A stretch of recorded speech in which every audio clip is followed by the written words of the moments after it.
Baik, Bismillahirrahmanirrahim. Assalamualaikum warahmatullahi wabarakatuh. InsyaAllah untuk kelas matematik hari ini kita akan belajar tajuk tukar pecahan dan peratus. Boleh tengok dalam buku teks muka surat 94. Okey, kita tengok contoh yang pertama dalam muka surat 94. Soalan dia, nyatakan peratus donat coklat. Boleh tengok dekat gambar rajah, dia tulis 100 donat telah dijual. 35 daripadanya donat coklat. Kita nak tahu peratus donat coklat. Okey. Peratus. Macam yang dah belajar masa darjah 3, peratus simbolnya ialah macam ni. Okey. Kita nak nyatakan peratus donat coklat. Dia dah cakap dah. 35 daripada 100 ialah donat coklat. Jadi 35 per 100. Ini dalam bentuk perkataan kita tulis per 100. Dalam angka kita boleh tulis macam ni, 35 per 100. Bila nak jadikan dalam bentuk peratus, kita pastikan penyebut dia dah 100. Jadi kita boleh tulis terus peratus. Yang atas ni kita bawa ke depan. Jadi 35 peratus. Jadi peratus donat coklat ialah 35 peratus. Okey, kita tengok contoh yang seterusnya untuk lebih faham.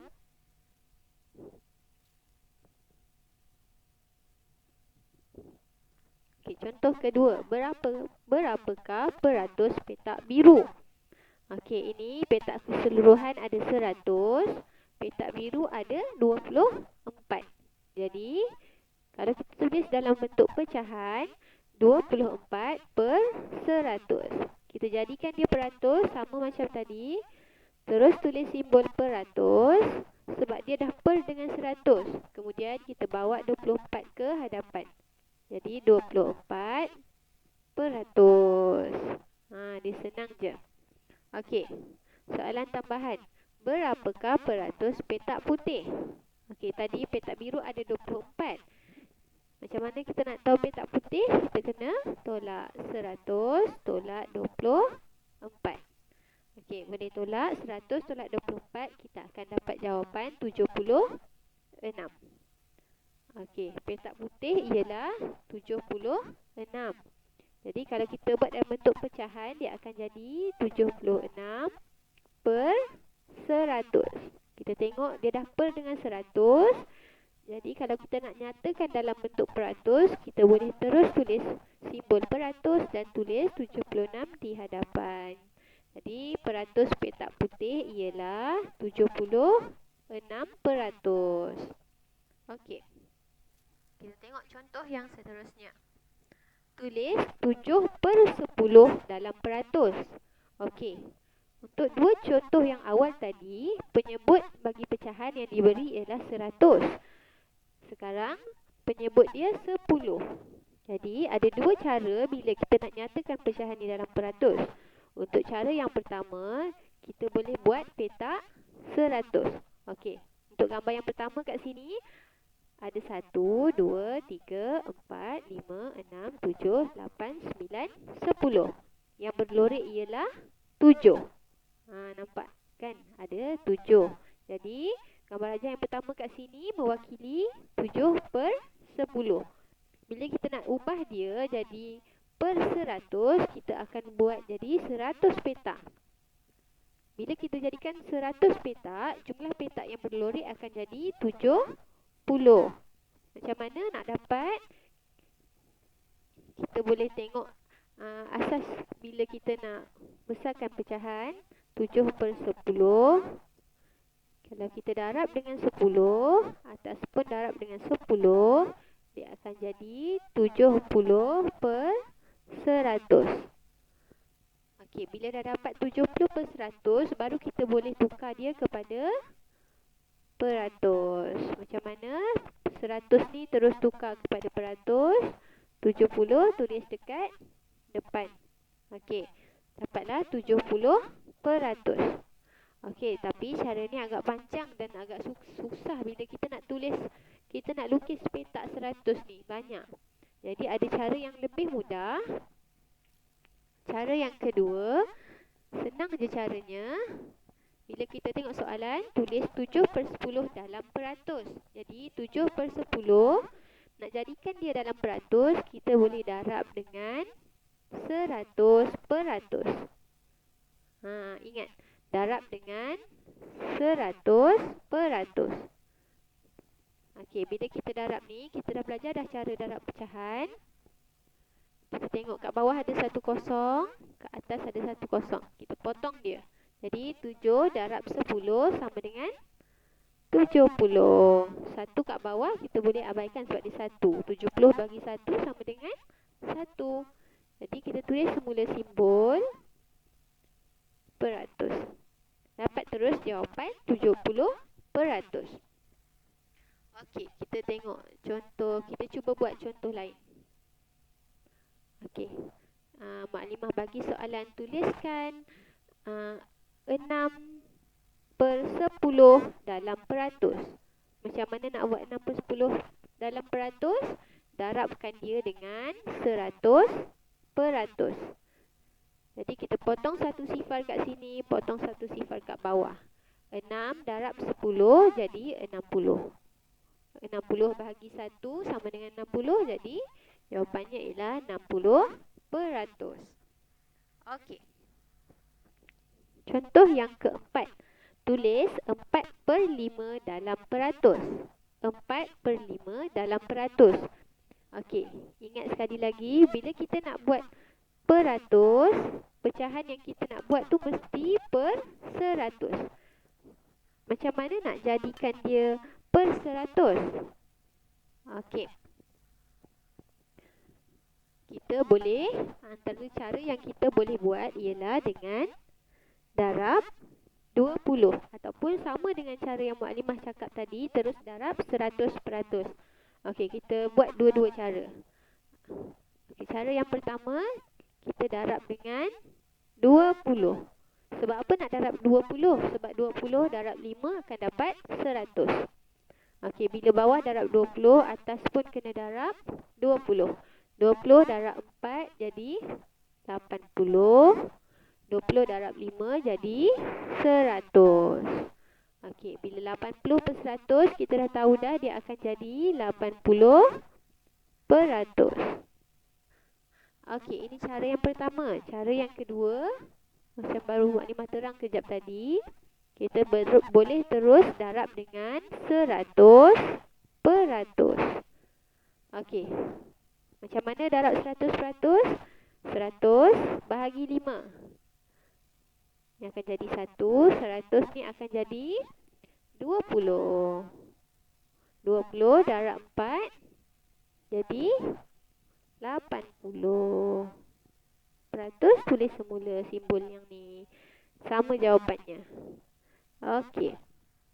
Ingat yang bawah ni kita bahagi, yang atas ni kita darab. Okey. Tengok lagi contoh yang seterusnya. Nyatakan 63% dalam pecahan per 100. Yang ni pun senang. Bila kita dah tahu konsep 63%, maksudnya dia ialah 63 per 100. Okey, boleh tengok ini Mukadimah dah buat. Ada gambar rajah, ada 100 petak dan dilorikkan 63 bahagian. Jadi 63 per 100. Sama juga contoh soalan lain. Mukadimah cakap, nyatakan 35% dalam pecahan per 100. Kita boleh buat 35 per 100. Terus ubah. Okey. Soalan yang seterusnya, tulis 90% dalam pecahan bentuk termudah. Dia nak apa? Kata kunci dekat sini, pecahan bentuk termudah. Okey, langkah pertama yang kita kena buat, jadikan peratus ini ke dalam bentuk pecahan. 90 per 100. Sebab dia 90%. Okey, dalam bentuk termudah ke ni? Belum. Sebab apa? Sebab kita boleh kecilkan nombor ni. Atas nombor genap, bawah nombor genap. Kita kecilkan lagi. Okey, atas bawah ada sifar. Ingat maklimah pesan kalau macam ni, atas dan bawah ada sifar, kita boleh potong. Atas potong 1, bawah potong 1. Dia akan jadi 9/10. Okey. Ini dah pecahan termudah dah. Dalam sifir 9 tak ada 10, dalam sifir 10 tak ada 9. So dia dah dalam bentuk termudah. Okey, contoh lain. Tulis 53% dalam bentuk pecahan termudah. 53%. Pecahan termudah akan jadi 53/100. Boleh kecil ke? Tak boleh dah. Okey. Contoh lain. 55% dalam bentuk termudah. Sorry. 55% dalam bentuk termudah. Jadi kita tukar dulu kepada pecahan. 55/100. Kita nak bahagi dengan berapa? Kita tengok. Kita boleh bahagi dengan 5. 55 bahagi 5 akan jadi 11. 100 bahagi 5 akan jadi 20. Jadi 55% dalam pecahan bentuk termudah ialah 11/20. Okey. Dah habis dah untuk tukar pecahan. Tukar pecahan dan peratus. Sekarang maklimah nak ulang sikit beberapa konsep tentang pecahan dan juga peratus. Okey, boleh tengok kat sini. Kalau dia tulis 1/2. Ini gambar rajah yang mewakili 1/2. 1/2 kalau dalam bentuk perpuluhan dia akan jadi 0.5. Macam mana boleh dapat? Kita bahagikan 1 dengan 2. 1 bahagi 2. Dapat 0.5. Kalau dalam bentuk peratus, dia akan jadi 50%. Macam mana dapat 50%? 1/2. Nak jadikan dia peratus. Jadi kita darab dengan 100%. 100 bahagi 2 akan jadi 50. Ini akan jadi 50. 50 darab 1 sama dengan 50. Jadi 50%. Kita sebut juga sebagai separuh ataupun 1/2. Okey, sama juga kalau 1/4. 1/4 maksudnya 1 bahagi 4. 1 bahagi 4 kita akan dapat 0.25. Jadi 1/4 dalam bentuk perpuluhan ialah 0.25. Kalau dalam peratus, dia akan jadi 25%. Kita ulang sekali lagi. Macam mana boleh dapat 25%? 1/4 darab 100%. 100 bahagi 4 akan dapat 25. Jadi jawapannya ialah 25%. Okey, 1/4 ni kita juga sebut dia sebagai suku ataupun 1/4. Dan ini ialah gambar rajah untuk 1/4. Okey, ini contoh-contoh lain untuk pecahan bila kita nak tukarkan dia kepada perpuluhan ataupun peratus. Itu saja untuk hari ini. Maklimah harap semua faham dan boleh buat latihan yang maklimah letak dekat Google Classroom. Okey, terima kasih semua.